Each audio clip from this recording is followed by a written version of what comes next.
ഉറിയിലെ നടുക്കം വിട്ടുമാറാതെ India ഈ വിഷയമാണ് news and views ചർച്ച ചെയ്യുന്നത്. ഉറി വിഷയത്തിൽ നിലവിലെ സാഹചര്യങ്ങളാണ് ഇന്ന് ന്യൂസ് ആൻഡ് വ്യൂസ് ചർച്ച ചെയ്യുന്നത്. നിലവിൽ ഉറി വിഷയത്തിലെ നടുക്കം ഇനിയും മാറിയിട്ടില്ല. മരണം 21 കശ്മീർ ഭീകരാക്രമണത്തിന് ഉചിതമായ സമയത്ത് മറുപടി നൽകുമെന്നൊരു പ്രതികരണം കേന്ദ്ര സർക്കാരിൽ നിന്ന് വരുന്നു. ഈ വിഷയത്തിൽ പാകിസ്ഥാനും പ്രതികരിച്ചിട്ടുണ്ട്. ഏത് തരത്തിലുള്ള ഭീഷണിയും നേരിടാൻ അത് ഏത് വിധത്തിലുള്ള തീരുമാനമാണെങ്കിലും അതിനെ നേരിടാൻ സജ്ജമാണ് എന്നാണ് പാക് സേനാ മേധാവി വ്യക്തമാക്കിയിരിക്കുന്നത്.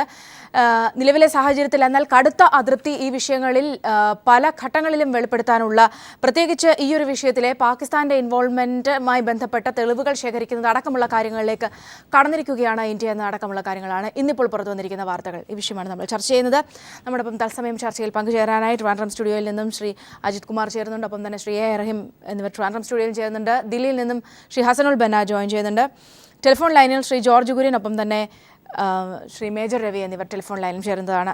ആദ്യം തന്നെ ശ്രീ ഹസനുൽ ബന്ന, ഒരുപക്ഷെ ആദ്യം നമ്മൾ ഈ വിഷയം കേട്ട ആ ഒരു നടുക്കത്തിൽ നിന്ന് മാറി കുറച്ചുകൂടി ചിന്തിച്ച് പ്രവർത്തിക്കേണ്ട ഒരു ദിവസമായിരുന്നു ഇന്നിപ്പോൾ ചർച്ചകൾ അടക്കം ആ വിധത്തിൽ തന്നെയായിരുന്നു. ഏറ്റവും ഒടുവിൽ പ്രധാനമന്ത്രി രാഷ്ട്രപതിയെയും കണ്ടിട്ടുണ്ട്. ഈ ഒരു വിഷയത്തിൽ എങ്ങനെയാണ് ഇനിയുള്ള നീക്കങ്ങൾ എങ്ങനെയായിരിക്കണം, അതിനെക്കുറിച്ചൊരു കൃത്യമായ ഒരു ദിശാബോധം കേന്ദ്ര സർക്കാരിനുണ്ടോ നിലവിൽ ഈ വിഷയം കൈകാര്യം ചെയ്യുമ്പോൾ?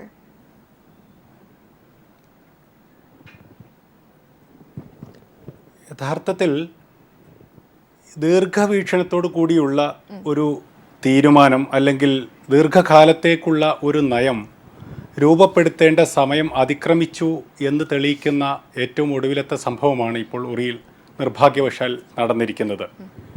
എന്നാൽ ആ ഒരു തരത്തിൽ ഈ വിഷയത്തെ, ഈ ഇത്രയും കിരാതമായ ഒരു ഭീകരാക്രമണത്തെ കാണാതെ വൈകാരികമായ ഒരു തരത്തിൽ നിന്നുകൊണ്ട് ഇപ്പോഴും ചർച്ചയെ മുന്നോട്ട് കൊണ്ടുപോകുന്നത് ആർക്കാണ് ഗുണം ചെയ്യുക എന്ന് നാം ആലോചിക്കേണ്ടതുണ്ട്.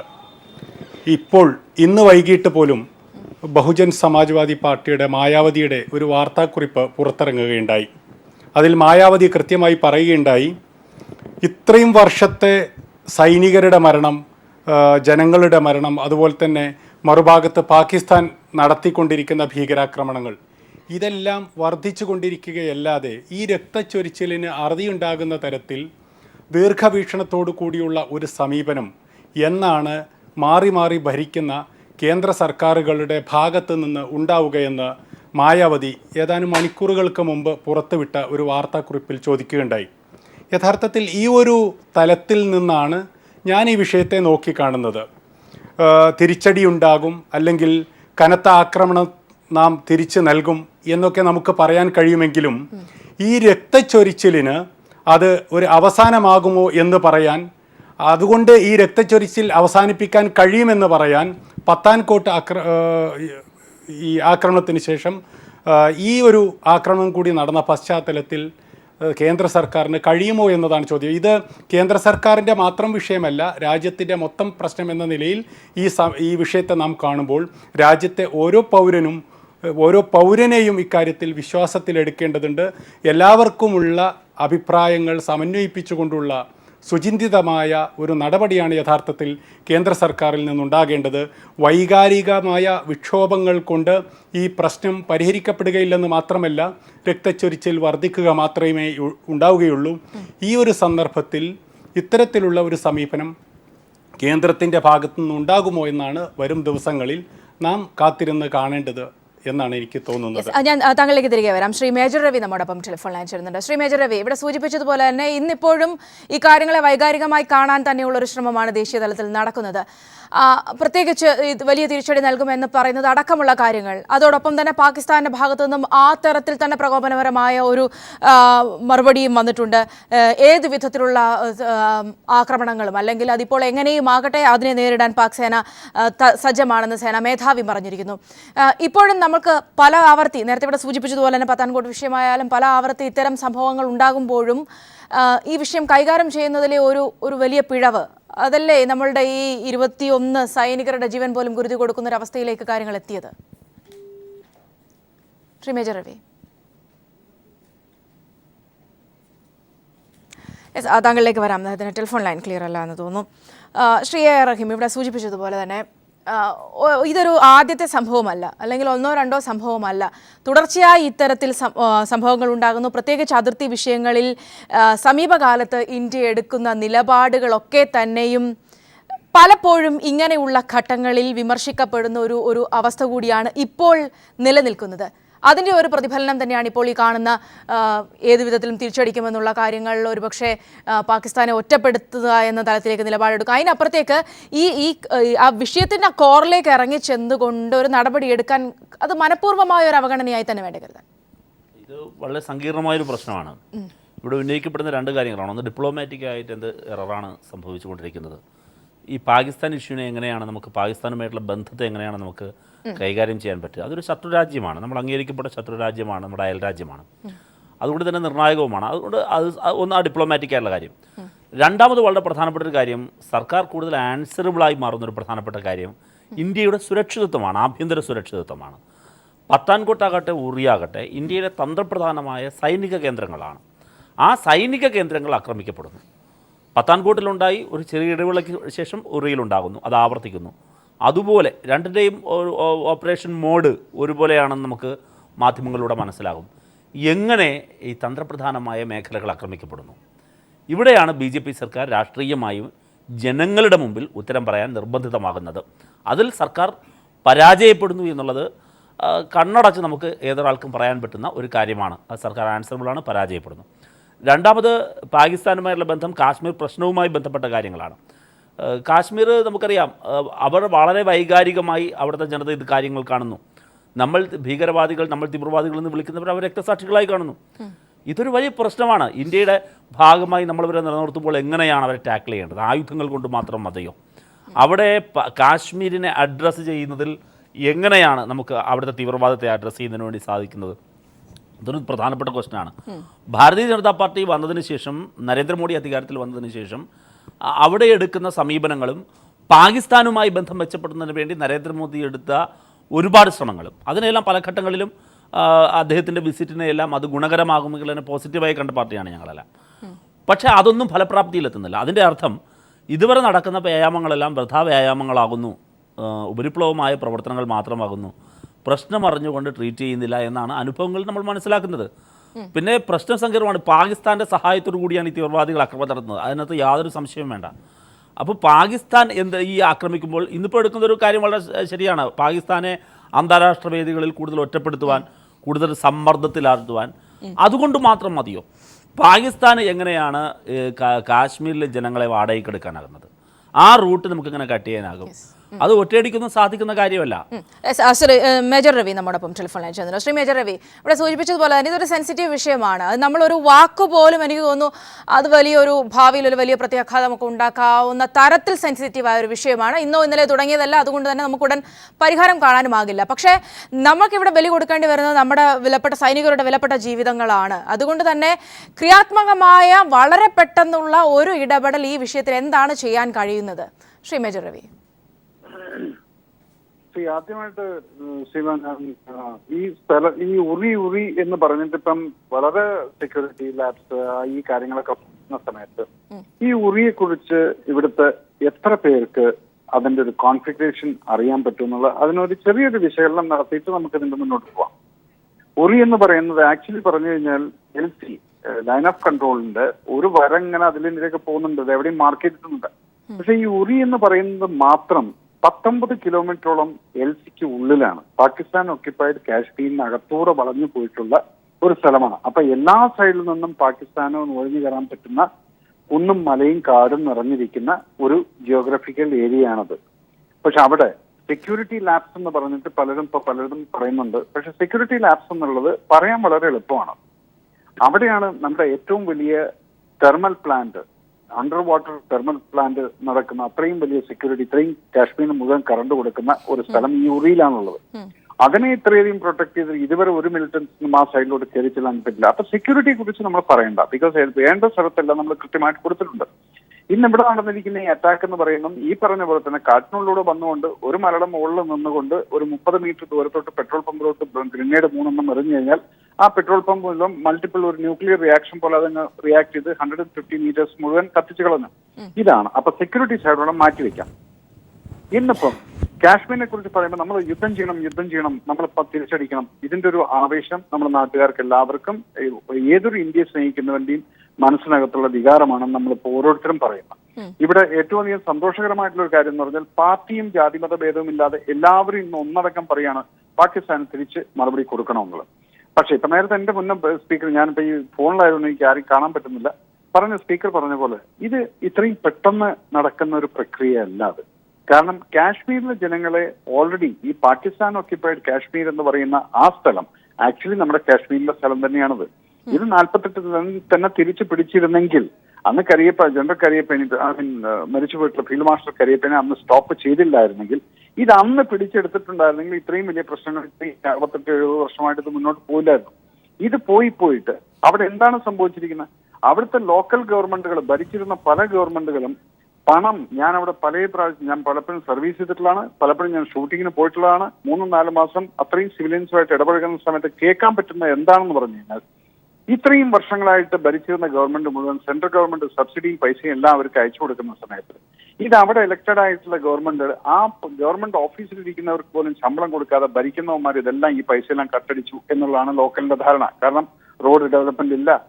ഷൂട്ടിംഗ് കഴിഞ്ഞ് ഞങ്ങൾ തിരിച്ചു വരുന്ന സമയത്ത് പലപ്പോഴും അന്തം വിട്ട് പോകാറുണ്ട്. കാരണം വരുന്ന വഴിയിൽ മുഴുവൻ ഒന്നും ലൈറ്റ് കാണണ്ട. എന്ത് പറ്റിയെന്ന് ചോദിച്ചപ്പോൾ അപ്പോഴാണ് പറയുന്നത് അവിടെ ഒന്നും കറണ്ട് ഇല്ല എന്നുള്ളത്. സോ അത്രയും നെഗ്ലക്ട് ചെയ്ത് കിടക്കുന്ന ഒരു ജനതയായിട്ടാണ് അവിടെ. അതിന് ഇന്ത്യ ഗവൺമെന്റിനെ കുറ്റം പറഞ്ഞിട്ട് കാര്യമില്ല. ആരൊക്കെ ഗവൺമെന്റ് ഭരിച്ചിട്ടുണ്ടെങ്കിലും ഇതെല്ലാം പൈസ അവിടെ കൊടുത്തിട്ടുണ്ട്. ഇതെല്ലാം ലോക്കലായിട്ട് ചെയ്തിട്ടുള്ള ഒരു ദാതായിസം, ഒരു ബൂർഷായിസം കാണിച്ച് ഭരിക്കുന്നവന്മാർ ഈ പൈസയൊക്കെ എടുത്ത് പോക്കറ്റിലിട്ട് അവർ പണക്കാരായി. ഇതിന്റെ പേരിലുള്ള ഫ്രസ്ട്രേഷൻ അടിച്ചു നടക്കുന്ന ആ ഒരു മുസ്ലിം വിഭാഗം എന്ന് പറയുന്നത് കാശ്മീരീസ്, അവർ ഇത്രയും അധികം അവർ നോക്കുന്ന സമയത്ത് അവരുടെ അടുത്ത് സാഫ്രൺ ഉണ്ട്, ആപ്പിൾ ഉണ്ട്, ബാസ്മതി റൈസ് ഉണ്ട്, പ്രൊഡക്റ്റീവ് ആയിട്ടുള്ള സാധനങ്ങൾ ഇവരുടെ അടുത്തുണ്ട്, ടൂറിസം ഉണ്ട് ഇവരുടെ അടുത്ത്. ഇതെല്ലാം ഉണ്ടായിട്ടും എന്തുകൊണ്ട് ഇവരുടെ കയ്യിൽ പൈസ വരുന്നില്ല എന്നുള്ള ഒരു ഫ്രസ്ട്രേഷൻ ആണ് ഇവരുടെ എല്ലാം മനസ്സിനകത്ത് കയറിയിരിക്കുന്നത്. ഈ സമയത്താണ് പാകിസ്ഥാൻ കറക്റ്റ് ആയിട്ട് അതിനെ പ്ലേ ചെയ്തിരിക്കുന്നത്. ഞങ്ങൾ മുസ്ലിംസ് നിങ്ങളെ സപ്പോർട്ട് ചെയ്യണം. ഇവരവിടെ ജാതി കളിച്ചു. ഈ ജാതി കളിക്കുന്ന സമയത്തും ഒരിക്കലും ഈ കാശ്മീരീസ് റിയലൈസ് ചെയ്തിട്ടില്ല ഈ പാകിസ്ഥാൻ മുസ്ലിം സെന്റിമെന്റ്സ് അല്ല കളിക്കുന്നത്. പാകിസ്ഥാനെ സംബന്ധിച്ചിടത്തോളം ഒരു കാശ്മീരി മരിച്ചു കഴിഞ്ഞാലും ഇന്ത്യയിൽ ആര് മരിച്ചു കഴിഞ്ഞാലും, ഞാൻ എന്റെ ആദ്യ സിനിമയിൽ പറഞ്ഞിട്ടുള്ള ആ ഒരു യാഥാർത്ഥ്യമാണത്. അവർക്ക് മുസ്ലിംസിനോട് ഒരു സെന്റിമെന്റ്സും ഇല്ല. അവരെ സംബന്ധിച്ചിടത്തോളം ഇന്ത്യയെ തകർക്കുക എന്നുള്ളതിന് ഒരു കരുവാക്കി ഏറ്റവും അടുത്ത് കിട്ടിയിരിക്കുന്ന ആയുധം, പ്ലസ് അവരുടെ ക്യാമ്പുകൾ മുഴുവൻ പാകിസ്ഥാൻ ഓക്യുപ്പൈഡ് ക്യാമ്പിലാണ്. പാകിസ്ഥാൻ ഓക്യുപ്പൈഡ് കാശ്മീരിലാണ് ഈ പട്ടാളത്തിന്റെ ക്യാമ്പുകൾ. പട്ടാളം മിലിറ്റൻസിനെ ട്രെയിൻ ചെയ്തുകൊണ്ട് ചെറുപ്പക്കാരായ കുട്ടികളെ, 14-15 വയസ്സായിട്ട് കുട്ടികളെ അടിച്ചും പിടിച്ചിട്ടും ത്രെട്ടൻ ചെയ്തിട്ടാണ് ഇവർ കൺവേർട്ട് ചെയ്യുന്നത്. അങ്ങനെ കൺവേർട്ട് ചെയ്തിട്ട് ഇവര് കാശ്മീരിലോട്ട് പറഞ്ഞയക്കുന്ന സമയത്ത് ഒന്ന് അവരുടെ മുസ്ലിം സെന്റിമെന്റ്സ് കയറ്റിക്കൊണ്ട് ജിഹാദ് എന്നും പറഞ്ഞിട്ട് ഇങ്ങോട്ട് കയറ്റി വിട്ടു, നിങ്ങൾ ഇസ്ലാമിന് വേണ്ടിയിട്ടാണെന്നുള്ളത്.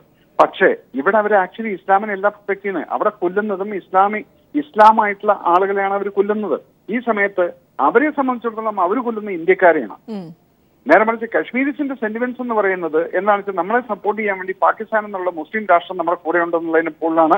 അപ്പൊ എന്നെ മുന്നിൽ സംസാരിച്ച് പറഞ്ഞ ആള് പറഞ്ഞ പോലെ തന്നെ റഹീമാണ് സംസാരിച്ചത്. ഞാൻ തിരികെ വരാം ശ്രീ മേജർ രവി. ശ്രീ അജിത് കുമാർ, ഒരു പക്ഷേ ഇത് പറഞ്ഞത് ഒരു സുപ്രധാനമായ വിഷയമാണ്. അതുകൊണ്ട് തന്നെയാണ് ഇത് അത്രയും സെൻസിറ്റീവ് ആകുന്നതും. പ്രത്യേകിച്ച് നിലവിൽ കാശ്മീർ വിഷയത്തിൽ ഇതുവരെയും കേന്ദ്ര സർക്കാർ എടുത്തിട്ടുള്ള നിലപാടുകളും ഒക്കെ കൂടി ചേർത്ത് വേണമെന്ന് തോന്നുന്നു ശ്രീ മേജർ രവി പറഞ്ഞ കാര്യങ്ങൾ കാണാം. സൗമ്യ, തുടക്കത്തിൽ തന്നെ നമുക്ക് നമ്മുടെ രാജ്യത്തിൻ്റെ സുരക്ഷയ്ക്ക് വേണ്ടി ജീവൻ വെടിഞ്ഞ 21 ജവാന്മാർക്കും ഒരു വലിയ സല്യൂട്ട് അർപ്പിച്ചുകൊള്ളട്ടെ. അവിടെ മേജർ രവി പറഞ്ഞ പല കാര്യങ്ങളും യോജിക്കെ തന്നെ ശ്രദ്ധിക്കപ്പെടാതെ പോകുന്ന ചില കാര്യങ്ങളുണ്ടെന്ന് തോന്നുന്നു. ഇവിടെ ഈ ഒരുപക്ഷെ ശ്രീ ബെന്നയൊക്കെ ഡൽഹിയിൽ ഇരിക്കുന്നുണ്ട്, അദ്ദേഹത്തിന് ഇതിനെക്കുറിച്ച് കൂടുതൽ പറയാൻ കഴിയുമായിരിക്കും. ഈ ഉറിയിൽ ഇപ്പോൾ നടന്നിരിക്കുന്ന പത്താൻകോട്ട് ക്യാമ്പിൽ നടന്ന പോലുള്ള ഒരു സമാനമായ ഒരു അക്രമമായിരുന്നു എന്നാണല്ലോ നമ്മുടെ നിരീക്ഷണം. പക്ഷേ അവിടെ നമ്മുടെ ഈ ജവാന്മാർ വസിച്ചുകൊണ്ടിരുന്ന ടെൻറ്റിലേക്ക് ബോംബെറിയുകയും ടെൻറ്റിന് തീ പടർന്ന് പിടിച്ചാണ് ഇത്രമാത്രം കാഷ്വാലിറ്റീസ് ഉണ്ടാകാൻ കാരണം എന്ന് പറയും. അപ്പോൾ ഒരുപക്ഷേ മേജർ രവിയെ പോലെ ഒരു കമ്മീഷൻ്റെ ഓഫീസർ അല്ലെങ്കിൽ നമ്മുടെ ഓഫീസേഴ്സിനെയും റാങ്ക്സിനെയും രണ്ടായിട്ട് കാണുകയല്ല, പക്ഷേ രണ്ടായിട്ട് കാണേണ്ട ഒരവസ്ഥ പോലും ഇന്ത്യൻ ആർമിയിൽ ഇപ്പോൾ ഉണ്ടായിരിക്കുന്നോ എന്നുള്ള സംശയം പോലും വരുന്നു. ജവാന്മാരുടെ സുരക്ഷയ്ക്ക് നമ്മൾ മതിയായ പ്രാധാന്യം കൊടുക്കുന്നില്ലേ? ഓഫീസർമാരൊക്കെ ബാരക്കുകളല്ല താമസിക്കുന്നത്, അവരൊക്കെ കുറച്ചുകൂടെ സുരക്ഷിതമായ മേഖലയിലാണ് താമസിക്കുന്നത്, സുരക്ഷിതമായ ഇടങ്ങളിലാണ് താമസിക്കുന്നത്. മേഖല സെയിം ആയിരിക്കും. പക്ഷേ ജവാന്മാർ ഈ പറഞ്ഞ കൂടാരങ്ങളിൽ കാശ്മീരിലെ രക്തമുറയുന്ന ശീത അവസ്ഥയിൽ കഴിഞ്ഞു കൂടേണ്ടി വരുന്ന രാജ്യസുരക്ഷയ്ക്ക് വേണ്ടി നമ്മുടെ മലയാളികൾ ഉൾപ്പെടെയുള്ള എത്രയോ ധീര ജവാന്മാർ അവിടെ രക്തം ഒഴിച്ചിരിക്കുന്നു. അപ്പോൾ ഈ ജവാന്മാരുടെ സുരക്ഷയ്ക്ക് മതിയായ പ്രാധാന്യം അർഹിക്കുന്ന രീതിയിലുള്ള പ്രാധാന്യം പ്രതിരോധ വകുപ്പ് കൊടുക്കുന്നുണ്ടോ എന്നുള്ളതിനെക്കുറിച്ച് പോലും നമ്മൾ പുനർചിന്തനം ചെയ്യേണ്ട സമയമാണ്, ഇനി ആത്മപരിശോധന നടത്തുന്ന സമയമാണെന്ന് എനിക്ക് തോന്നുന്നു. പിന്നെ മേജർ രവി പറഞ്ഞ ഒന്ന് രണ്ട് കാര്യങ്ങൾ, ഈ പറഞ്ഞ ഒരു മത വികാരം അല്ലെങ്കിൽ ഈ പറഞ്ഞ ഒരു ജാതിയുടെ മതത്തിൻ്റെ പേര് വീണ്ടും എടുത്ത് പറയാൻ ഞാൻ ആഗ്രഹിക്കുന്നില്ല. ഒരു തീവ്രമായ മതവികാരം ഇളക്കി വിട്ടിട്ട് അത് ഇന്ത്യക്കെതിരായിട്ട് മാറ്റുക എന്നുള്ള അങ്ങനെയുള്ള ശ്രമം ഒന്നും ആയിരിക്കത്തല്ലോ ഒരു പക്ഷേ. നമ്മുടെ പാകിസ്ഥാൻ്റെ കണ്ണിൽ ഇന്ത്യ 1-ാം നമ്പർ ശത്രുവാണ്. നമുക്കറിയാം, ഒരു കുടുംബത്തിൽ നിന്ന് ഭാഗം വെച്ച് പിരിഞ്ഞു പോകുന്ന രണ്ട് സഹോദരങ്ങളായിരിക്കും ഒരു പക്ഷേ രക്തബന്ധം പോലും മറന്ന് ഏറ്റവും കൂടുതൽ ശത്രുതയിലേക്ക് വരുന്നത്. അത് നമ്മുടെ നമ്മുടെ സൈക്യ എന്ന് വെച്ചുള്ളൂ, ഹ്യൂമൻ സൈക്യ എന്ന് വെച്ചുള്ളൂ. അപ്പോൾ നമ്മുടെ ഈ പാകിസ്ഥാനിൻ്റെ 1-ാം നമ്പർ ശത്രു ഇന്ത്യ തന്നെയാണ്. നമുക്കും അങ്ങനെ കാണാൻ കഴിയുള്ളൂ തിരിച്ചും. പക്ഷേ അവിടെ പോലും ഈ നിതാന്തമായ ഒരു ശത്രുത വെച്ച് പുലർത്തുന്നതിന് പകരം ഇടയ്ക്കെങ്കിലുമൊക്കെ നമ്മൾ ഈ സമാധാനത്തിൻ്റെ വെള്ളരിപ്രാവിനെ പറത്തി വിടുകയും അല്ലെങ്കിൽ ഒലിവില നീട്ടിക്കൊടുക്കുകയൊക്കെ ചെയ്യുന്നുണ്ട്. പ്രധാനമന്ത്രി ശ്രീ നരേന്ദ്രമോദി പാക് പ്രധാനമന്ത്രി നവാസ് ഷെരീഫിൻ്റെ ജന്മദിനത്തിന് അദ്ദേഹം അതിനുവേണ്ടി മാത്രം ഒരു വിദേശയാത്ര റൂട്ട് മാറ്റി വന്ന് അവിടെ ലാഹോറിൽ ഇറങ്ങി അദ്ദേഹത്തിന് നേരിട്ട് ജന്മദിനം ആശംസിക്കാനൊക്കെ പോയി. നമ്മുടെ സംജോത്ത എക്സ്പ്രസ് നിർത്തിവെച്ചിരുന്നത് വീണ്ടും തുടങ്ങുകയും അല്ലെങ്കിൽ അങ്ങനെയൊക്കെ ചെക്ക് പോസ്റ്റ് വീണ്ടും നോർമലൈസ് ചെയ്യുകയൊക്കെ ചെയ്ത ഒരുപാട് ഇതുണ്ട്. പക്ഷെ നമ്മൾ സമാധാനം കാക്ഷിക്കുന്ന ആ ഒരു ഇന്ത്യയുടെ ആ വികാരത്തെ അതൊരു ദൗർബല്യമായിട്ട് കണ്ടുകൊണ്ട് നമുക്കെതിരെ എന്തുമാകാം എന്നുള്ള രീതിയിലുള്ള പാകിസ്ഥാൻ്റെ ശ്രമങ്ങളെ ഇനിയെങ്കിലും അവസാനമായിട്ട് പത്തി കടിച്ച് മലർത്തേണ്ട സമയം കഴിഞ്ഞിരിക്കുന്നു എന്നുള്ള ഒരു സാമാന്യത്തിന് ജനത്തിൻ്റെ മനസ്സിൽ വരുന്ന ഒരു വികാരം, അതാണ് എനിക്കും പറയാനുള്ളത്. ഈ പറഞ്ഞ പോലെ ഇപ്പോൾ പിന്നെ പാകിസ്ഥാൻ അവർക്ക് വികസനം ഒരു പ്രശ്നമല്ല, അവർക്ക് അല്ലെങ്കിൽ UN സെക്യൂരിറ്റി കൗൺസിൽ അംഗത്വം വിഷയമല്ല, അല്ലെങ്കിൽ അവിടുത്തെ ജനങ്ങളുടെ ക്ഷേമം ഒന്നും അവിടെ മാറി വരുന്ന സർക്കാരുകൾക്കൊന്നും വിഷയമല്ല. ഈ കഴിഞ്ഞ 47 സ്വാതന്ത്ര്യം കിട്ടിയതാണ്, നമ്മോടൊപ്പം സ്വാതന്ത്ര്യം കിട്ടിയ പാകിസ്ഥാൻ അതിനുശേഷം എത്രയോ പട്ടാള വിപ്ലവം നടന്നു, എത്രയോ സർക്കാരുകൾ വന്നു, ജനാധിപത്യം വന്നു, പട്ടാള ഭരണം വന്നു. അപ്പോഴൊക്കെ പാകിസ്ഥാൻ ആ രാജ്യത്തിൻ്റെ താല്പര്യത്തിലുപരിയായിട്ട് ഈ ഭാരതത്തിനെതിരായിട്ട് എന്ത് ചെയ്യാൻ കഴിയും, ഭാരതത്തിനെ എങ്ങനെ ഇല്ലായ്മ ചെയ്യാൻ കഴിയും എന്നുള്ള ആ ശ്രമത്തിൽ അവർ ചെയ്തു കൂട്ടുന്നതാണ് ഇതെല്ലാം. ഇപ്പോൾ തന്നെ അവർ തെളിവ് ആവശ്യപ്പെട്ടിരിക്കുന്നു. പാകിസ്ഥാൻ ആർമിയുടെ ഭാഗത്ത് അതായത് ഡിഫൻസ് ഫോഴ്സസ് ഉപയോഗിക്കുന്ന ആയുധങ്ങൾ തന്നെയാണ് ഉറിയിൽ ക്യാമ്പിൽ ഉപയോഗിച്ചിരിക്കുന്നത്. അത് ഒരു തീവ്രവാദ സംഘടനയ്ക്ക് വെറുതെ കിട്ടുന്ന കാര്യമല്ല. അപ്പോൾ തീർച്ചയായിട്ടും ഇത് Pakistan sponsored terrorism, state sponsored terrorism എന്ന് പറയില്ലേ, പാകിസ്ഥാൻ സർക്കാർ അല്ലെ പാകിസ്ഥാൻ ആർമി, അവിടെ ആർമിയും അവിടുത്തെ ജനാധിപത്യ രീതി തിരഞ്ഞെടുക്കപ്പെട്ട സർക്കാരുകൾ പോലും ഒരിക്കലും നല്ല രീതിയിലല്ല പ്രവർത്തിച്ചു പോന്നിട്ടുള്ളത്. അപ്പോൾ എല്ലാ കാലത്തും അവിടെ ആർമിക്കാണ് ഒരു മേൽക്കൈയുള്ളത്. അപ്പോൾ ആർമിയുടെ സഹായമില്ലാതെ, അപ്പോൾ ആർമിയുടെ സ്പോൺസർഷിപ്പ് ഇല്ലാതെ അവിടുത്തെ തീവ്രവാദികൾക്ക്, നുഴഞ്ഞുകയറ്റക്കാർക്ക് നമ്മുടെ ഭൂമിയിലേക്ക് കയറാൻ പറ്റില്ല.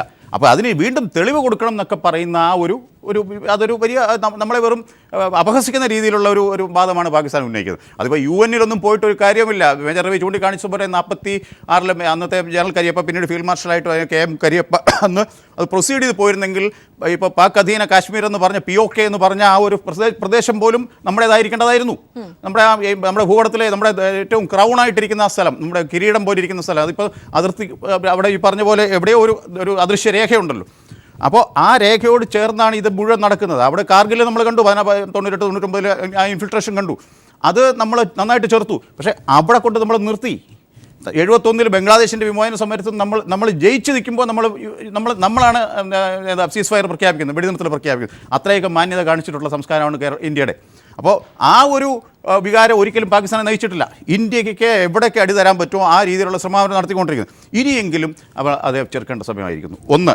2, ഈ കാശ്മീർ ഇഷ്യൂ എല്ലാ കാലത്തും നമുക്കൊരു വലിയ തലവേദനയായിട്ട് മാറിക്കൊണ്ടിരിക്കുമ്പോൾ ഈ ഊറിൽ ഇപ്പോൾ നടന്നിരിക്കുന്നത്, ഇത് പത്താൻകോട് നടന്നതും ഇതൊക്കെ ഈ പാകിസ്ഥാനായിട്ടുള്ള നമ്മുടെ കാശ്മീർ ഇഷ്യൂ കൂടുതൽ വഷളാക്കാൻ അത് വഴി നൽകിയുള്ളൂ എന്നാണ് എനിക്ക് തോന്നുന്നത്. ശ്രീ ഹസൻ മണ്ണ ഇവിടെ സൂചിപ്പിച്ച പോലെ പലപ്പോഴും എനിക്ക് തോന്നുന്നു, പ്രത്യേകിച്ച് ഇപ്പോഴൊക്കെ തന്നെ വലിയ ദേശസ്നേഹം രാഷ്ട്രീയ ചർച്ചകളിലൊക്കെ തന്നെയും ഉയർത്തിവിടുന്ന ഒരു കേന്ദ്ര സർക്കാർ കൂടിയാണ് നമുക്കുള്ളത്. പക്ഷേ ഈ ഒരു വിഷയത്തിലേക്കൊക്കെ വരുമ്പോൾ നമ്മൾ ഒരുപക്ഷെ പാകിസ്ഥാൻ എടുക്കുന്ന അത്രയും ശക്തമായ ഒരു നിലപാട് എടുക്കാൻ എവിടെയൊക്കെയോ മടിക്കുന്നുണ്ട്. ഇവിടെ സൂചിപ്പിച്ചതുപോലെ തന്നെ പാക് സ്പോൺസേർഡ് ആണ് പല തീവ്രവാദ വിഷയങ്ങളും ഇന്ത്യയിൽ ഉണ്ടായിട്ടുള്ളത്, അത് പല ഇടങ്ങളിലും. ഇതിപ്പോൾ ഈ ഒരു സംഭവം പോലും വളരെ വ്യക്തം തന്നെയാണ്, പാക് സൈന്യത്തിൻ്റെ എല്ലാ പിന്തുണയോടുകൂടിയാണ് എന്ന്. പക്ഷേ എവിടെയാണ് ഈ ഒരു വിഷയത്തിൽ ഇടപെടുമ്പോൾ നമ്മൾ മനഃപൂർവ്വമായ ഒരു അലംഭാവം ആ ഒരു ഘട്ടത്തിൽ ഉണ്ടാകുന്നത് എവിടെയാണ് ശ്രീ ഹസൻ ബണ്ണ? മനഃപൂർവമായ അലംഭാവം എന്നതിന് പകരം സാഹചര്യങ്ങളുടെ സമ്മർദ്ദം എന്ന് അതിനെ വിശേഷിപ്പിക്കുന്നതായിരിക്കും ശരി. നമുക്കറിയാം 2 മാസത്തിലേറെയായി, ഏറെക്കുറെ 3 മാസത്തോളമായി കശ്മീരിൽ ഒരു ഭാഗത്ത് സംഘർഷം തുടർന്നുകൊണ്ടിരിക്കുകയാണ്. കശ്മീർ ആരാണ് ഭരിക്കുന്നതെന്ന് ചോദിച്ചാൽ ഇന്ന് അവിടെ ഒരു സർക്കാരില്ല. സംസ്ഥാന നിയമസഭയുടെ സംസ്ഥാന മുഖ്യമന്ത്രിയായിരിക്കുന്ന മെഹബൂബ മുഫ്തിക്ക് നിയമസഭാ കക്ഷി സമ്മേളനം പോലും വിളിച്ചു ചേർക്കാൻ കഴിയാത്ത സാഹചര്യമാണുള്ളത്. ഉമർ അബ്ദുള്ള, പ്രതിപക്ഷ നേതാവായ ഉമർ അബ്ദുള്ള വെല്ലുവിളിച്ചതുപോലെ ഒരു പൊതുയോഗം കശ്മീരിലെ ഏതെങ്കിലും ഒരു ഗ്രാമത്തിൽ ഒരു പൊതുയോഗം നടത്താനുള്ള ശേഷി, ഒരു 10-25 പേരെ വിളിച്ച് പരസ്യമായ ഒരു യോഗം നടത്താനുള്ള ധൈര്യം പോലും ഇന്ന് കാശ്മീരിലെ ഒരു നിയമസഭാ സാമാജികനുമില്ല. ഈ ഇടതുപക്ഷ പാർട്ടിയുടെ യൂസിഫ് തരിഗാമി, ഞങ്ങൾ ഈ സംഘർഷവേളയിൽ അവിടെ ഡൽഹിയിൽ നിന്ന് ഒരു 10 പേരടങ്ങുന്ന ഒരു വസ്തുതാന്വേഷണ സംഘം കശ്മീർ സന്ദർശിക്കുകയുണ്ടായി. ഈ സമയത്ത് ഞങ്ങളോട് യൂസഫ് തരിഗാമി, CPM ഇടതുപക്ഷ മെമ്പറായ CPM യൂസഫ് തരിഗാമി പോലും പറഞ്ഞു, നിങ്ങൾ ഈ ഹുരിയത്ത് നേതാക്കളുമായി സംവദിച്ചിട്ടേ ഡൽഹിയിലേക്ക് മടങ്ങാവൂ. യഥാർത്ഥത്തിൽ ഹുരിയത്ത് നേതാക്കൾ ഞങ്ങൾക്ക് അത്തരത്തിലുള്ള കൂടിക്കാഴ്ചക്ക് ഇപ്പോൾ സർവകക്ഷി സംഘത്തോട് ചെയ്ത പോലെ തന്നെ ഏറെക്കുറെ അതിന് 1.5 ആഴ്ച മുമ്പായിരുന്നു ഞങ്ങളവിടെ പോയിരുന്നത്. അവർ അനുമതി തന്നില്ല. എന്നാൽ യൂസഫ് തരിഗാമി ഞങ്ങളോട് നിർബന്ധിച്ചു, അവർ അഥവാ കൂടിക്കാഴ്ചക്ക് അനുമതി തന്നില്ലെങ്കിൽ നിങ്ങൾ ഫോണിൽ അവരെ വിളിച്ച് അവരുടെ ആരോഗ്യസ്ഥിതിയും വീട്ടുകാര്യങ്ങളും എങ്കിലും അന്വേഷിക്കണമെന്ന് മണിശങ്കർ അയ്യർ, പ്രേംശങ്കർ ഝാ എന്നൊക്കെ പറയുന്ന ശബനം ഹാഷ്മി എന്ന് തുടങ്ങുന്ന ഇത്തരം ആളുകളോട് പറയുകയുണ്ടായി. നമുക്കറിയാം ശബനം ഹാഷ്മിയെ പോലുള്ളവർ ഹുരിയത്തിനെ ഒരു കാരണവശാലും, ഹുരിയത്തിനെ RSSൻ്റെ അല്ലെങ്കിൽ BJPയുടെ ഒരു മറുഭാഗമായി കാണുന്ന ശബനം ഹാഷ്മിയെ പോലുള്ള മതേതരവാദികളോടാണ് ഒരുപക്ഷെ ഈ പറയുന്ന ആവശ്യം യൂസഫ് തരിഗാമിയെ പോലുള്ള ഇടതുപക്ഷ നേതാക്കൾ കശ്മീരിൽ നിന്ന് ഉന്നയിക്കുന്നത്. അതിന് കാരണം കശ്മീരിൽ നിലനിൽക്കുന്ന സാമൂഹ്യ സാഹചര്യമാണ്. നിങ്ങൾ ആലോചിച്ച് നോക്കുക, 3 മാസമായിട്ട് രാവിലെ 6 മണി മുതൽ 9 മണി വരെ അവിടുത്തെ ജനങ്ങൾ തങ്ങൾക്ക് വേണ്ട പച്ചക്കറികളോ അല്ലെങ്കിൽ അത്യാവശ്യം സാധനങ്ങളോ വാങ്ങി വീടിനകത്ത് അടച്ചിട്ടിരിക്കുകയാണ്. സ്കൂളുകൾ പ്രവർത്തിക്കുന്നില്ല, കോളേജുകൾ പ്രവർത്തിക്കുന്നില്ല. 3 മാസമായി ഒരു സംസ്ഥാനം ഈ തരത്തിലാണ് മുന്നോട്ട് പോയിക്കൊണ്ടിരിക്കുന്നത്. ഇത്തരമൊരു സാഹചര്യം അവർക്ക് ഇന്ത്യ രാജ്യത്തോട് ഏതൊരു സമീപനമാണ് അവരിൽ ഉണ്ടാക്കിയെടുക്കുക എന്ന് നാം ആലോചിക്കുക. എന്നിട്ട് ഈ പ്രദേശത്തിന് വേണ്ടിയാണ് നാം ഇപ്പോൾ പറയുന്നത് പോലെ ഒരു യുദ്ധമുഖത്ത് നാം എത്തിയിരിക്കുന്നത്. ഈ പ്രദേശത്തിന് വേണ്ടിയുള്ള ഒരു യുദ്ധമുഖത്ത് പാകിസ്ഥാനുമായി നേരിട്ടുള്ള യുദ്ധം നാം ആരംഭിക്കാനിരിക്കുകയാണെന്ന് വെക്കുക. നാളെയോ മറ്റന്നാളോ നാം തിരിച്ചടി തുടങ്ങാനിരിക്കുകയാണെന്ന് വെക്കുക.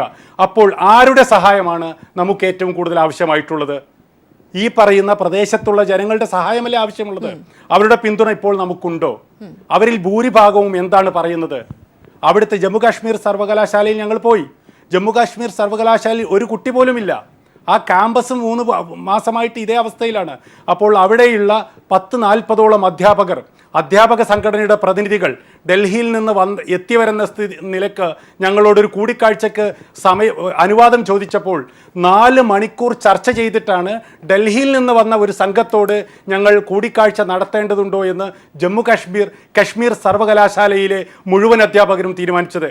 നിങ്ങൾ ആലോചിച്ച് നോക്കുക, ആരാണ് നിയമവ്യവസ്ഥയെ നിയന്ത്രിക്കുന്നത്? അതിൽപ്പെട്ട ഒരു പ്രധാനമാണ് ജുഡീഷ്യറി. കശ്മീരിൽ ജുഡീഷ്യറിയെ നിയന്ത്രിക്കുന്നത് ആരാ? ജമ്മു കാശ്മീർ ബാർ അസോസിയേഷനാണ്. നമുക്കറിയാം കേരളത്തിൽ അഭിഭാഷകരും മാധ്യമപ്രവർത്തകരും തമ്മിലുണ്ടായ ബഹളത്തിൽ ഒടുവിൽ എന്താണ് സംഭവിച്ചത്? അഭിഭാഷകരുടെ പക്ഷത്ത് കോടതി നിൽക്കുന്നതാണ് നാം കണ്ടത്. കാരണം കോടതിയെ താങ്ങി നിർത്തുന്നത് ഈ അഭിഭാഷക സമൂഹമാണ്.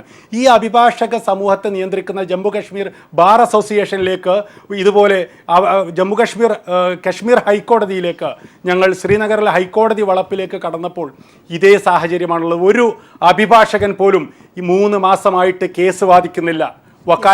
ഞാൻ തിരികെ വളരെ ഒരു ഇടവേളയിലേക്ക് പോകേണ്ടിയിരിക്കുന്നു. സ്വാഭാവികമായും അതിർത്തി വിഷയങ്ങളിൽ കാര്യങ്ങൾ കൂടുതൽ കാര്യക്ഷമതയോടുകൂടി ഒരു പക്ഷേ ഭാവിയിലേക്ക് കൂടി എന്തുണ്ടാകും എന്ന രീതിയിലൊക്കെ തന്നെയും ഉള്ളൊരു ഇടപെടൽ കേന്ദ്ര സർക്കാരിന്റെ ഭാഗത്തു നിന്നും ഉണ്ടാകണം. ആ ഒരു വിഷയത്തിലേക്ക് വരാൻ വളരെ വേഗം തിരികെ ചർച്ചയിലേക്ക് വരികയാണ്. ശ്രീ മേജർ രവി, ഇവിടെ ശ്രീ ഹസൻ പിന്നെ സൂചിപ്പിച്ചതുപോലെ തന്നെ അവിടുത്തെ ജനങ്ങളുടെ താങ്കൾ തന്നെ പറഞ്ഞിരുന്നു, ഒരുപക്ഷെ നമുക്കിതിനു മുൻപേ തന്നെ കാശ്മീർ വിഷയം കൈകാര്യം ചെയ്തപ്പോൾ തന്നെ ഈ ചർച്ചകളുടെ ഘട്ടത്തിലൊക്കെ തന്നെ ഈ വിഷയത്തെ കുറച്ചുകൂടി ഗൗരവത്തോടുകൂടി സമീപിക്കേണ്ടതായിരുന്നില്ല? ഒരുപക്ഷെ ഈ മേഖലയുടെയൊക്കെ ഒരു പ്രത്യേകതയൊക്കെ വളരെ വ്യക്തമായി അറിയാവുന്ന ഒരു വ്യക്തി എന്ന രീതിയിൽ കൂടി.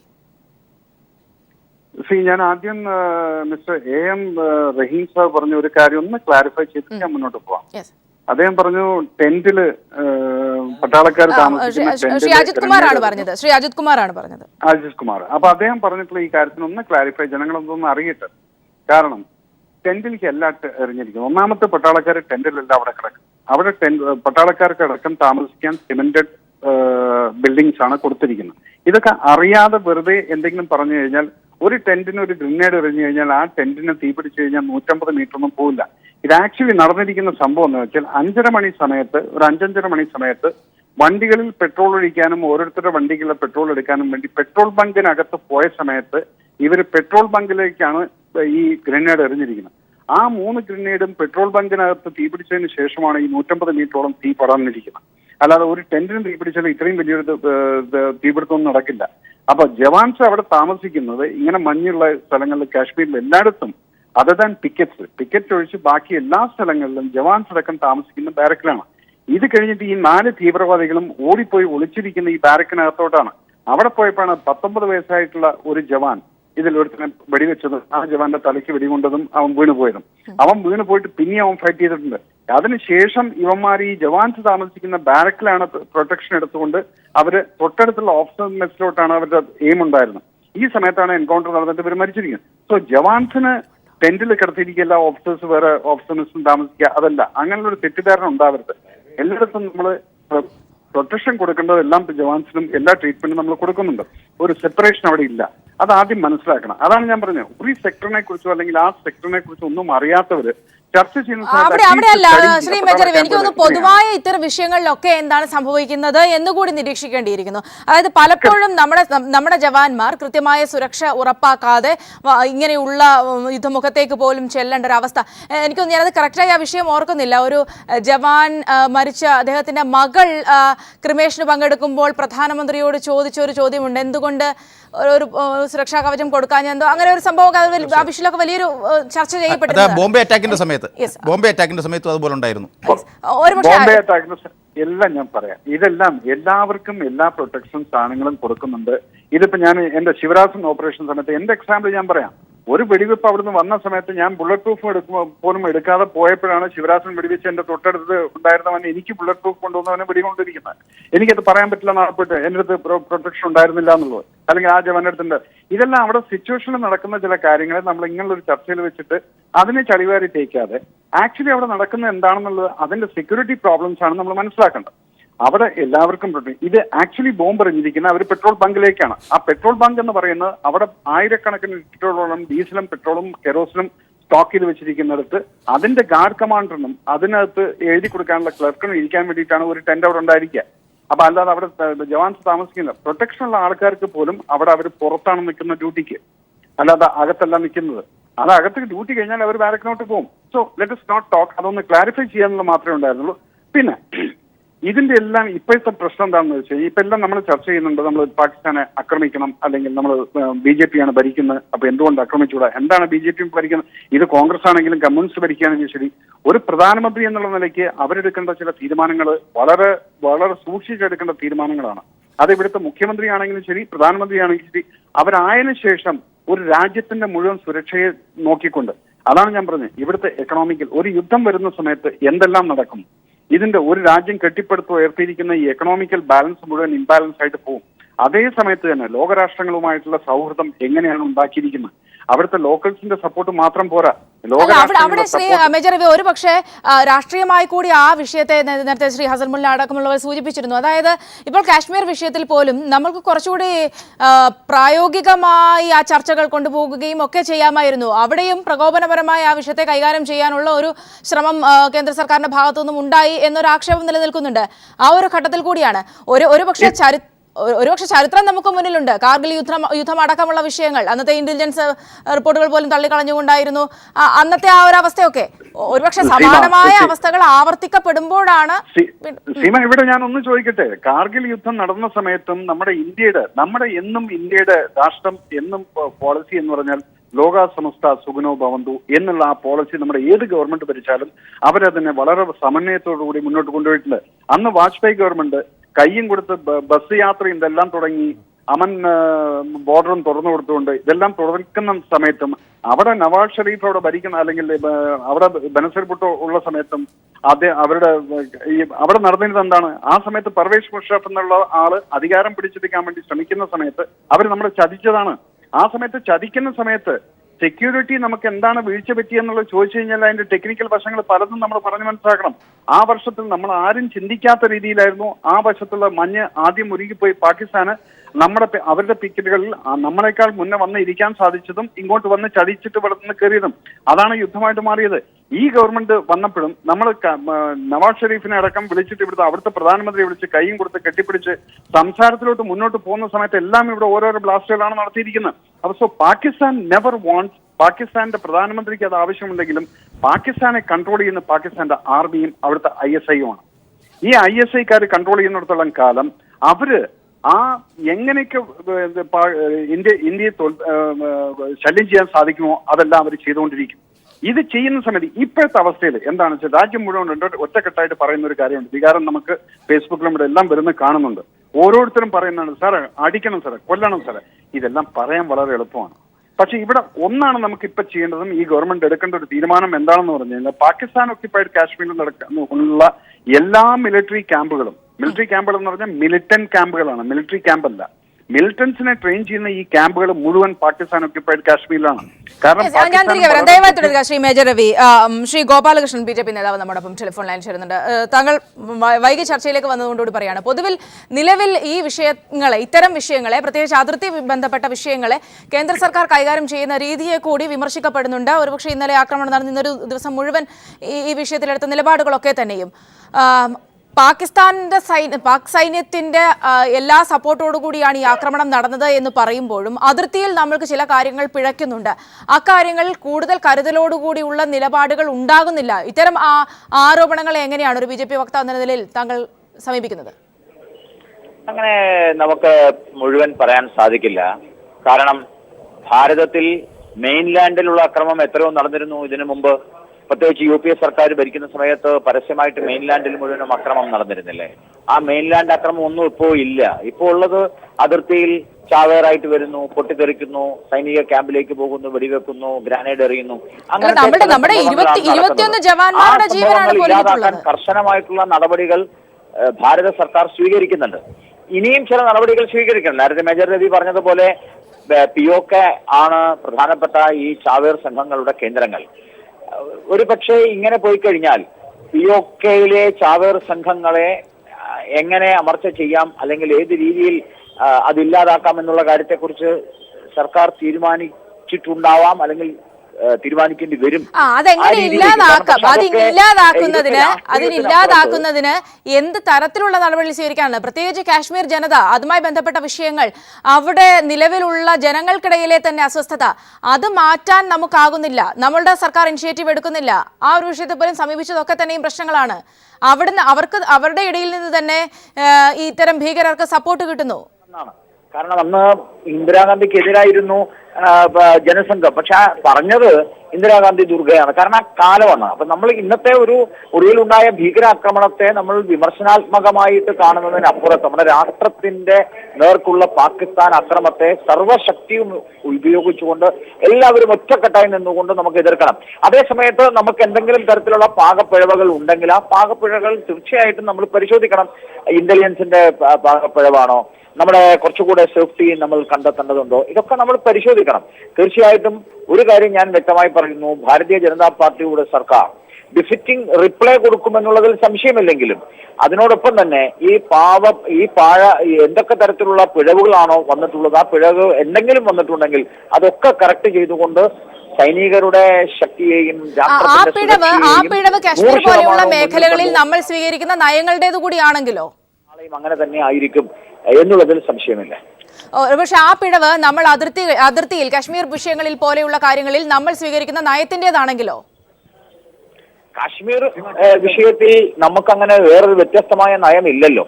നമുക്ക് ഉണ്ടായിരുന്ന നയവ്യത്യാസം അല്ലെങ്കിൽ നയപരമായിട്ടുള്ള അഭിപ്രായ വ്യത്യാസം 1947 ശേഷം സ്വതന്ത്ര ഭാരതത്തിലെ ജവഹർലാൽ നെഹ്റുവിനോട് മാത്രമാണ് നമ്മൾ അഭിപ്രായ വ്യത്യാസം രേഖപ്പെടുത്തിയത്.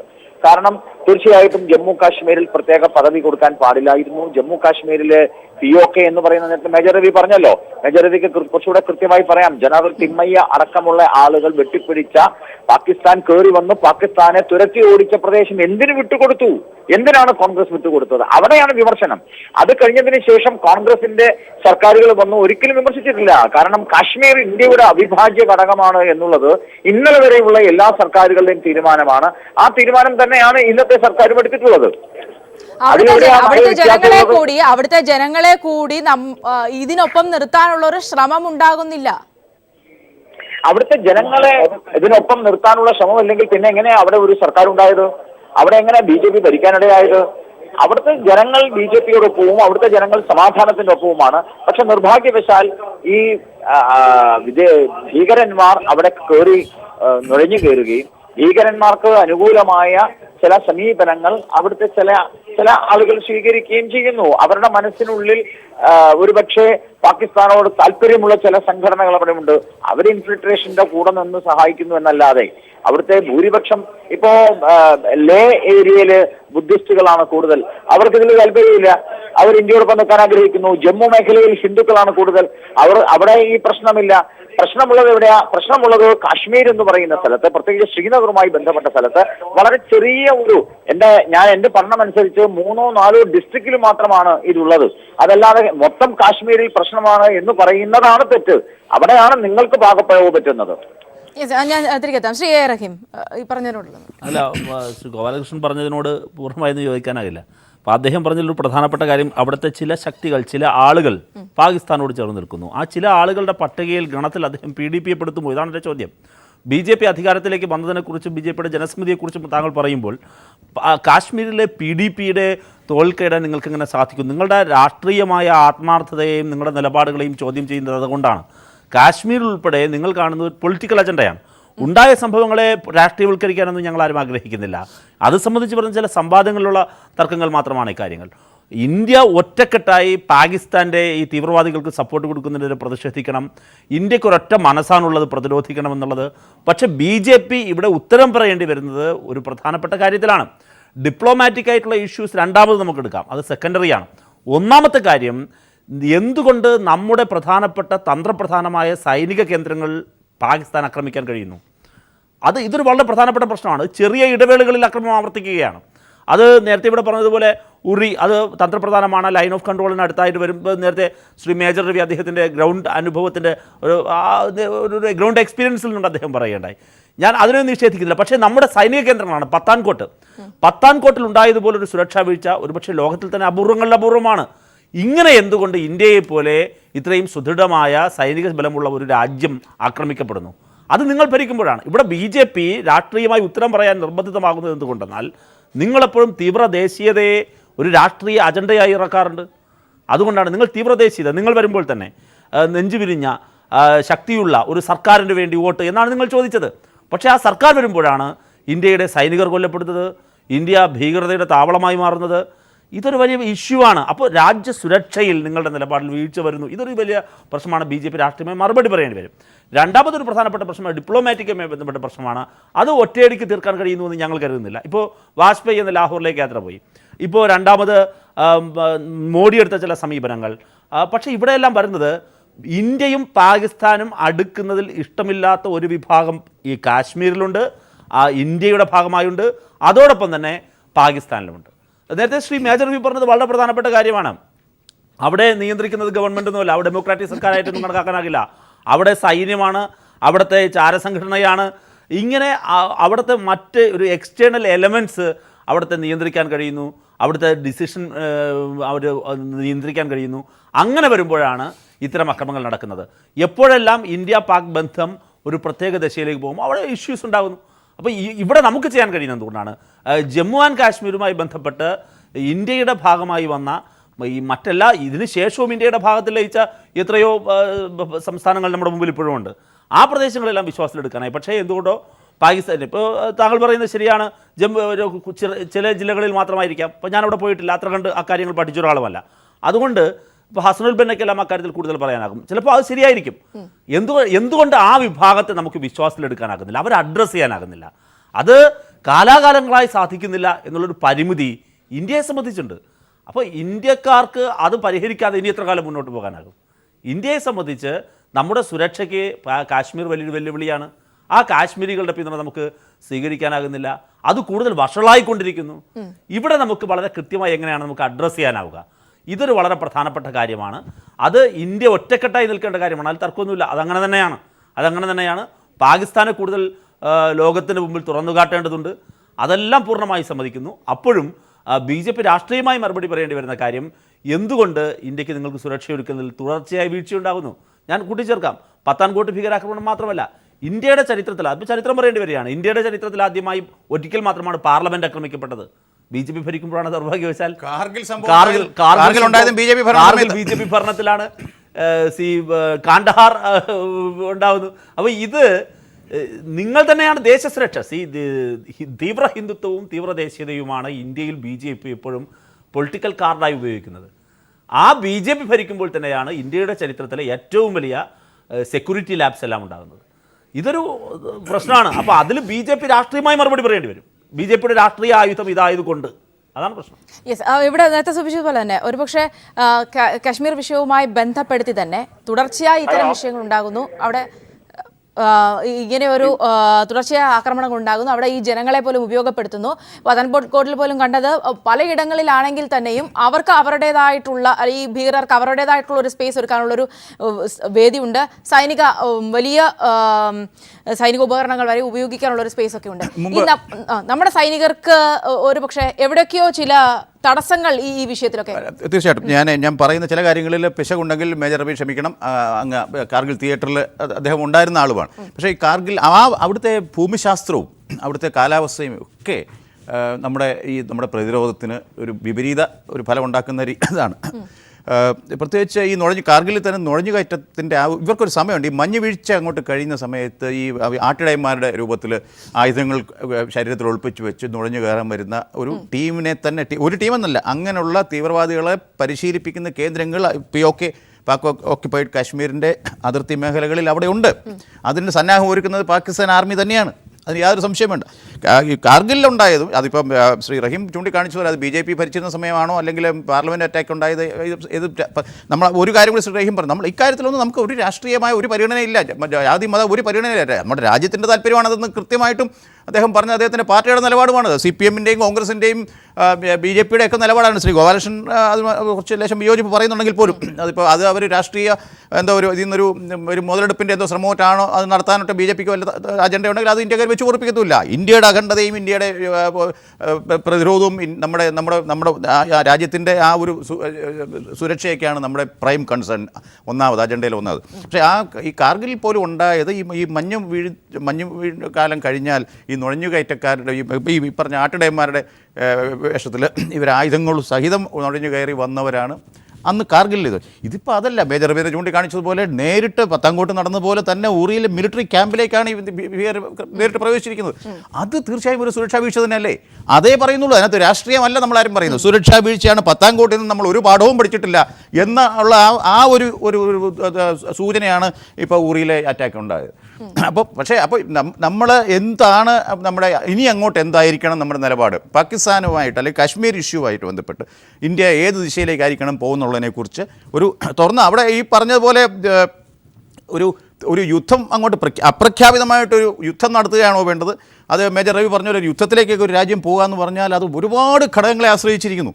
ഒരുപക്ഷേ ആ ഒരു യുദ്ധത്തിലേക്ക് പോയി ഇന്ത്യയുടെ ശ്രീ റഹീം തന്നെ ചൂണ്ടിക്കാണിച്ചോളൂ, ഇന്ത്യ ലോകത്തിലെ ഏറ്റവും വലിയ പ്രതിരോധ ശക്തികളിലൊന്നാണ് in terms of quantity and quality. നമ്മുടെ മിലിറ്ററി ഫോഴ്സിൻ്റെ എണ്ണത്തിലായാലും നമുക്കുള്ള ആയുധ സജ്ജീകരണത്തിലായാലും ശേഖരത്തിലായാലും ഒക്കെ നമ്മൾ ലോകത്തെ ഒന്നാമത് അല്ലെങ്കിൽ മൂന്നാമത് നമ്മളുണ്ട് എന്തായാലും. അപ്പോൾ പാകിസ്ഥാനെതിരെ യുദ്ധം പ്രഖ്യാപിച്ചാൽ പാകിസ്ഥാനെ ഞാൻ തുടക്കത്തിൽ പറഞ്ഞ പോലെ പാകിസ്ഥാൻ്റെ ആ കൊത്താൻ വിഷം ചീറ്റാൻ ആഞ്ഞു നിൽക്കുന്ന തല പത്തിക്ക് അടിച്ച് താഴ്ത്താൻ ഇന്ത്യ വിചാരിച്ചാൽ നടക്കാത്ത കാര്യമൊന്നുമല്ല. പക്ഷേ അതിലേക്ക് പോകണോ? അതിലേക്ക് പോകാതെ വീണ്ടും സംയമനത്തിൻ്റെ പാത തിരഞ്ഞെടുക്കണോ? ആ സംയമനത്തിൻ്റെ പാതയിൽ വീഴുന്നത് നമ്മുടെ പാവപ്പെട്ട ജവാന്മാരുടെ രക്തമാണ്. അങ്ങനെ ഇനിയും നമുക്ക് രക്തം ചൊരിയാൻ നമുക്ക് ജവാന്മാരെ വിട്ടുകൊടുക്കണോ? ഇതൊക്കെ ആലോചിക്കേണ്ട സമയമാണ്. അതിനുള്ള ഒരു മാനസിക ഒരു സംയമനത്തിൻ്റെ ഒരു പാതയിൽ നമ്മുടെ രാജ്യത്തിനകത്ത് തന്നെ ഇക്കാര്യത്തിൽ ഒരു കൂട്ടായ ചർച്ചയും ഒരു ഏകാഭിപ്രായമൊക്കെ രൂപീകരിക്കുക എന്നുള്ളതാണ് സർക്കാരിൻ്റെ ഭാഗത്തുനിന്നുണ്ടാകുന്നത്. അതുപോലെ അതോടൊപ്പം തന്നെ നമ്മുടെ ഈ പ്രതിരോധ കേന്ദ്രങ്ങളിൽ അവരുടെ സുരക്ഷ വർദ്ധിപ്പിക്കാനും ഒരു നുഴഞ്ഞുകയറ്റവും ഒരു ഇൻഫിൽട്രേഷൻ നടക്കാത്ത രീതിയിലുള്ള ഫുൾ പ്രൂഫായുള്ള സെക്യൂരിറ്റി ഈ അതിർത്തി പ്രദേശങ്ങൾ, ഈ പറഞ്ഞ ചെറിയ പ്രദേശങ്ങൾ, 3-4 ജില്ലയെന്നൊക്കെ പറഞ്ഞുവല്ലോ, അതുപോലെ അത്രയും സ്ഥലത്ത് പോലും നമുക്ക് ചെയ്യാൻ കഴിഞ്ഞില്ലെങ്കിൽ അത് സുരക്ഷാ ഭീഷണിയും വീഴ്ച തന്നെയാണ്. ഇവിടെ സൂചിപ്പിച്ച ഉറി പോലെയുള്ള പ്രദേശങ്ങൾ നേരത്തെ ശ്രീ മേജർ രവിയും സൂചിപ്പിക്കുകയുണ്ടായി എത്രത്തോളം അവിടെ ഇൻഫിൽട്രേഷനൊക്കെ ഉണ്ടാകാനുള്ള സാധ്യത ഉണ്ട് എന്നുള്ളത്. പക്ഷേ തുടർച്ചയായി നമ്മുടെ സൈനിക കേന്ദ്രങ്ങൾ ആക്രമിക്കപ്പെടുമ്പോഴും ഇത്തരം ഒരു മുന്നറിയിപ്പ്, ഇതൊക്കെ ഒരു മുന്നറിയിപ്പായി എടുക്കാനുള്ള ഒരു ആർജവം നമ്മുടെ സൈന്യം കാണിക്കാത്ത, അല്ലെങ്കിൽ നമ്മുടെ സർക്കാർ കാണിക്കാത്ത ഒരു അവസ്ഥ നിലനിൽക്കുന്നില്ലേ? അതാണ് ഞാൻ നേരത്തെ പറഞ്ഞു വരുന്ന ഒരു വിഷയം. അതാണ് യഥാർത്ഥത്തിൽ നിങ്ങൾ ആലോചിച്ച് നോക്കുക. ഇപ്പോൾ ഒരു സൈനിക ക്യാമ്പിന് നേരെ ആക്രമണം നടത്തുന്നു. വ്യോമാക്രമണമല്ല നടക്കുന്നത്. സിറിയയിലും ഇറാഖിലും ഒക്കെ സംഭവിക്കുന്നത് പോലെ ആകാശത്ത് നിന്ന് ഭീകരർ വന്ന് ബോംബ് വർഷിക്കുകയല്ല. അവർ ഇന്ത്യയുടെ ഭൂപ്രദേശത്ത് വന്ന്, നാം ഇന്ത്യയുടേതെന്ന് പറയുന്ന ഭൂപ്രദേശത്ത് വന്ന് ദിവസങ്ങളോളം തമ്പടിച്ച് പുലർച്ചെ 4:30 മണി വരെ ഈ സൈന്യം മാറുന്ന കുറേ സൈനികർ ടെന്റുകൾ താമസിക്കുന്ന, നേരത്തെ മേജർ രവി പറഞ്ഞതിൽ വലിയൊരു പിശകുണ്ട്. ഉമർ അബ്ദുള്ള അതിന് ഇന്നലെ മറുപടി നൽകിയിട്ടുണ്ട്, ആ കാര്യം സൂചിപ്പിച്ചിട്ടുണ്ട്. ടെന്റുകൾക്ക് തീപിടിച്ചാണ് കൂടുതൽ പേർ മരിച്ചതെന്ന് കശ്മീരിൽ നിന്ന് ആ പ്രദേശത്തുള്ള പ്രതിപക്ഷ നേതാവ് ഉമർ അബ്ദുള്ളയാണ് പറഞ്ഞത്. മാത്രമല്ല അദ്ദേഹം ഈ ഒരു ആശങ്ക പ്രകടിപ്പിച്ചു, പാവപ്പെട്ട ജവാന്മാരുടെ ടെന്റുകൾക്ക് തീപിടിക്കുമ്പോൾ ഉയർന്ന ഉദ്യോഗസ്ഥർ സുഖലോലുപരായി കശ്മീരിൽ കഴിയുന്നുണ്ട്. രാഷ്ട്രീയ നേതാക്കൾക്കും ഉയർന്ന സൈനികർക്കും ഒന്നും പറ്റുന്നില്ല. ഈ ജീവൻ പോകുന്നത് സാധാരണക്കാരായ ജവാന്മാർക്കാണ്. ഈ കാര്യം ഇന്നലെ സൂചിപ്പിക്കപ്പെടുകയുണ്ട്. ഞാൻ പറഞ്ഞത് നേരത്തെ ഒരു കാര്യം മേജർ രവി പറഞ്ഞത് ശരിയാണ്. ഉറിയെ പോലുള്ള ഒരു സ്ഥലത്ത്, ഉറിയെ പോലുള്ള ഒരു പ്രദേശത്ത് നുഴഞ്ഞുകയറ്റം വരുമ്പോൾ തടയാൻ വളരെ പ്രയാസമുണ്ട്. പക്ഷേ ആ തടയണമെങ്കിൽ, അത്തരം നുഴഞ്ഞുകയറ്റം തടയണമെങ്കിൽ പ്രദേശവാസികളുടെ സഹകരണം ഇല്ലാതെ ഒരിക്കലും വിശ്വാസവും വീണ്ടെടുക്കാൻ എന്താണ് നമ്മുടെ ഭാഗത്തു നിന്നുള്ള നടപടി? ഇപ്പൊ നമ്മുടെ ഇതെല്ലാം കൂടെ നമ്മുടെ വികാരം എന്ന് പറയുന്നത്, നമ്മുടെ ഇന്ത്യക്കാരുടെ ക്ഷമ എന്ന് പറയുന്നത് നെല്ലിപ്പടി കളിക്കുന്നു. അതുപോലെ തന്നെയാണ് ഒരു ഇന്ത്യക്കാരുടെ വികാരം എന്ന്. ഒരു പ്രാവശ്യം ആ ക്ഷമ നശിച്ചു കഴിഞ്ഞാൽ എന്തും ചെയ്യാൻ തയ്യാറായി നിൽക്കുന്ന ഒരു ജനതയാണ് ഇന്ത്യയിലുള്ള എല്ലാ ജാതിമത ഭേദമില്ലാതെ, പാർട്ടി ഭേദമില്ലാതെ. ഇപ്പൊ ഇവിടെ സംസാരിച്ച പലരും പാർട്ടികളെ ആരും കുറ്റപ്പെടുത്താതെ നമ്മളൊരു രാഷ്ട്രമായിട്ട് തന്നെയാണ് സംസാരിക്കുന്നത്. ഇവിടെ എനിക്ക് ഒന്നേ പറയാനുള്ളൂ, ഇനി ഇതിനൊക്കെ ഒരു സൊല്യൂഷൻ എന്ന് പറയുന്ന ഒരു യുദ്ധം എന്നുള്ളൊരു വികാരത്തിലോട്ട് പോവാതെ, കാർഗിൽ യുദ്ധം പോലുള്ള ഒരു ലിമിറ്റഡ് യുദ്ധം എന്ന് പറഞ്ഞാൽ പാകിസ്ഥാന് തിരിച്ചടി കൊടുക്കണമെങ്കിൽ ആ പാകിസ്ഥാൻ ഒക്യുപ്പൈഡ് ക്യാമ്പിലുള്ള കംപ്ലീറ്റ് ലഷ്കർ തൊയ്ബ അല്ലെങ്കിൽ ബാക്കിയുള്ള എല്ലാ മിലിറ്റൻസ് ക്യാമ്പുകളെയും അടിച്ചു തകർത്തുകൊണ്ട് തിരിച്ചു വന്നു കഴിഞ്ഞാൽ അതൊരു ഇന്ത്യക്കാരന്റെ അഭിമാനമായിരിക്കും. അതിനാണ് ഈ ഗവൺമെന്റ് ഇനി സ്റ്റെപ്പെടുക്കേണ്ടത്. ഇതാണ് എന്റെ അഭിപ്രായം. ഇവിടെ സൂചിപ്പിച്ചതുപോലെ തന്നെ നമുക്ക് നമ്മളുടെ രാജ്യത്തിനുള്ളിൽ നിന്ന് തന്നെ പ്രതിരോധം വരികയാണ്. ഇവർക്ക് സപ്പോർട്ട് വരുന്നു. ഇത്രയേറെ വെൽ എക്യുപ്ഡ് ഉപകരണങ്ങളെല്ലാം ഉപയോഗിക്കാൻ പത്താൻകോട്ടിൽ സംഭവിച്ചത് അതാണ്. നമ്മളുടെ സൈനിക കേന്ദ്രങ്ങൾ തുടർച്ചയായി ആക്രമിക്കപ്പെടുന്നു. ഇവിടെയും ഈ സുരക്ഷാ പ്രശ്നം എന്നതിലേക്ക് നമുക്ക് എന്തുകൊണ്ട് എത്താനാകുന്നില്ല? സുരക്ഷാ പ്രശ്നം എന്ന പേരിലേക്ക് എത്താനാവുന്നില്ലെന്ന് ചോദിച്ചു കഴിഞ്ഞാൽ സീമ, ഞാൻ ഒന്ന് പറയട്ടെ. ഇവിടെ ഒരു procurement of weapons and electronic items ഇന്നും ഒരു ബോർഡർ സീൽ ചെയ്യണമെങ്കിൽ ഇന്നിപ്പം ഒരു GPS സിസ്റ്റം അല്ലെങ്കിൽ ഇവിടെ എത്രയോ സംഭവങ്ങളുണ്ട്. ഒരു ബോർഡറിനകത്ത് ഒരു ടവർ സ്ഥാപിച്ചു കഴിഞ്ഞാൽ അതിൽ നിന്ന് തന്നെ ഹ്യൂമൻ മൂവ്മെന്റ്സോ അല്ലെങ്കിൽ എന്തെങ്കിലും ഹീറ്റ് വേവ്സ് മൂവ്മെന്റ്, അത് കാട്ടിലാണെങ്കിലും അറിയാനും അവിടേക്ക് പ്രതിരോധം, അവിടുത്തെ ഓക്സിജൻ വലിച്ചെടുത്തുകൊണ്ട് ആ മനുഷ്യനെ വീഴ്ത്താനോ അല്ലെങ്കിൽ ആ മൃഗത്തിനെ വീഴ്ത്താനോ ഉള്ള സയന്റിഫിക് അഡ്വാൻസുകൾ നടന്നു കഴിഞ്ഞിരിക്കുന്നു. എന്തുകൊണ്ട് നമ്മുടെ രാജ്യം അതുപോലുള്ള സംഭവങ്ങൾ പ്രൊക്യൂർ ചെയ്തുകൊണ്ട് കംപ്ലീറ്റ് ബോർഡർ അല്ലാതെ LOCനെ സീൽ ചെയ്യുന്നില്ല? ബോർഡറിനെ സീൽ ചെയ്യേണ്ട ആവശ്യമില്ല. It's already seal. Line of കൺട്രോളിനെ സീൽ ചെയ്യണമെങ്കിൽ ഇതുപോലുള്ള ഇലക്ട്രോണിക് അസിസ്റ്റൻസും എന്നെല്ലാം കൊടുത്തുകൊണ്ട് ജവാന്മാരെ ശക്തരാക്കിക്കൊണ്ട്, അല്ലാതെ വെറുതെ നിങ്ങളൊരു AK-47 തോക്കോ അതും കഴിഞ്ഞിട്ട് പിന്നീട് ഒരു കമ്പിവേലിയും ഇട്ട് കൊടുത്തു കഴിഞ്ഞാൽ ശ്രീ ഗോപാലകൃഷ്ണൻ ഇവിടെ സൂചിപ്പിച്ച പോലെ തന്നെ നേരത്തെ ചർച്ചയിലും പൊതുവെ ഉയർന്ന വന്ന വിഷയം അതാണ്.